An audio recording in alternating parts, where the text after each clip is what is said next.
रेत पर बैठा वह फकीर सिर्फ एक सवाल लिए जिंदा था। क्या किसी को मेरी कहानी सुनने की फुर्सत है? शेख ज़ायद ने जो दिया वो सोना नहीं था, वह इज्जत थी जो सदियों बाद किसी ने लौटाई थी।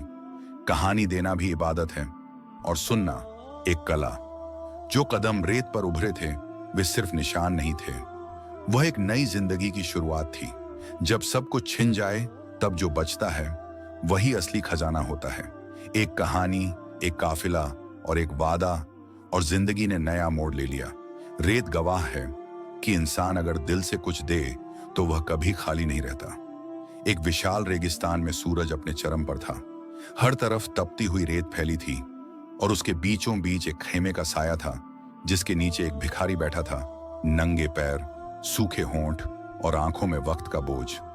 उसका नाम था अबू यासिर। वह वर्षों से वहीं बैठा रहता, काफिलों से पानी, रोटी या खजूर की मिन्नतें करता। उसी दौरान एक विशाल और शाही काफिला वहां आकर रुका। खालिस सफेद लिबास में, सर पर अमामा बांधे, चेहरा रेशमी दाढ़ी से ढका हुआ अरब के शरीफों में से एक शेख ज़ायद बिन खलीफा ऊंटनी से उतरे। वह अब्बू यासिर के पास आए।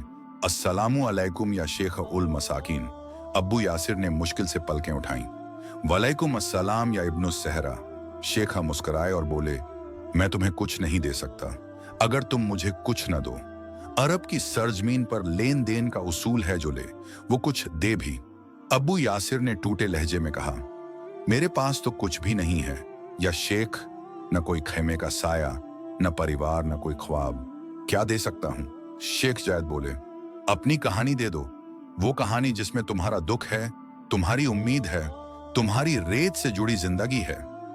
अब्बू यासिर ने आसमान की ओर देखा, जैसे वक्त की रेत वापस गिरने लगी हो। मैं भी कभी एक कबीले का वारिस था। मेरे बाप का नाम था यासिर बिन सलीम, कबीला ए बनी खल्द का सरदार। मेरे पास ऊंटों के काफिले थे, तलवार थी, दोस्त थे, दुआएं थीं। फिर कहत आया, बारिश ने मुंह फेर लिया, दुश्मन कबीले ने हमला किया। मेरे बाप की गर्दन उड़ गई, मेरी मां कैद हो गई और मैं रेत में गुम हो गया।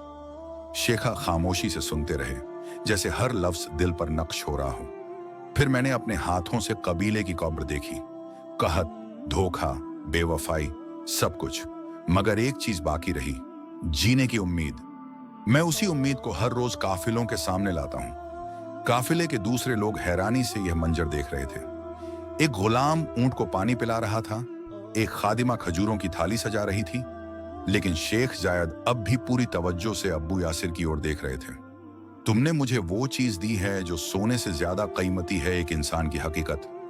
शेख ने अपने खेमे से एक कपड़ा मंगवाया। उसमें कीमती अत्तर, सोने के सिक्के और एक खत था। यह खत कबीला ए बनी ज़ायद के सरदार के लिए है। वह तुम्हें अपना मेहमान बनाएगा। अगर तुम चाहो तो यह रेगिस्तान तुम्हारा आखिरी ठिकाना नहीं, तुम्हारी नई जिंदगी की पहली सीढ़ी बन सकता है। रात के वक्त खेमों में चिराग जलने लगे। अब्बू यासिर ने आसमान की ओर देखा और पहली बार आंखों से आंसू नहीं, रोशनी निकली। वह जमीन से उठे और खामोशी से काफिले के साथ चल पड़े। रेत पर उनके कदमों के निशान थे, गवाही कि एक फकीर ने एक दिन कुछ दिया था और उसके बदले उसे नई जिंदगी मिली थी। यह कहानी सिर्फ एक फकीर की नहीं, बल्कि हर उस इंसान की है जो मायूसी में भी उम्मीद की तलाश करता है और जो देकर पाता है।